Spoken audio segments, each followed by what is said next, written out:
لە چێوی عەرەفات شوێنی حاجیان سەلامی پەروەردیگار بڕژێ بەسەرتان.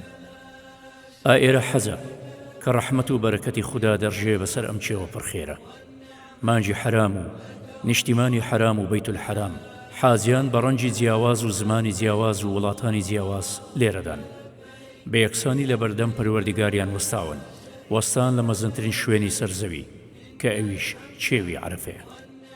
دیمەنێکی زۆر جوان لە مەحشەرێکی بچووک دەچێت، بە دڵ و دەروونێکی کراوە هەر هەمویان لە بەردەم پەروەردیگاریان وەستاون، لە هەموو گوناهێک تەوبەیان کردووە، ڕوویان لە خودای لێخۆشبووی گوناهەکانە، دڵنیان کە بەڵێنەکانی حەقە.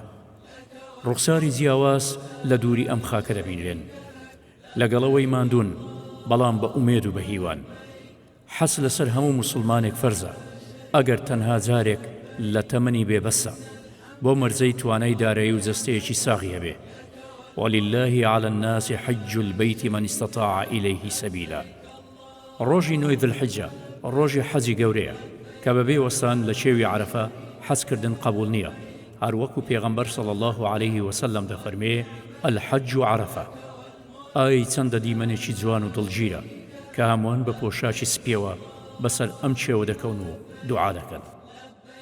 حاجیان تاوەکو خۆر ئاوابوون لە عەرەفە دەمێننەوە بە بەرزکردنەوەی دەستەکانیان و دوعاکردن و فرمێسک ڕشتن. لە خوای کار بەجێ داواکارین حەزی حاجیان قبول بکات، هیچ جۆرە ڕیایەکی تێدا نەبێ، هەروەها لە خوددا داواکارین لێیان خۆش بێ و لە بەندە چاکەکانیان ئەژمار بکات. حاجیان لە مەککەی پیرۆزن و هێشتان دڵیان لای سەرداری مرۆڤایەتی و ڕەوزەی موبارەکە، پەرۆشن بۆ دیداری گەورەی مرۆڤ و جن، تەمەنا دەکەن بەر شەفاعەتی ئەو ئازیزە بکەون کە لە ڕۆژی دواییدا سەر لەسەر سوزدەیە و لە خوددا دەپاڕێتەوە و دەفەرمێ ئومەتی ئومەتی.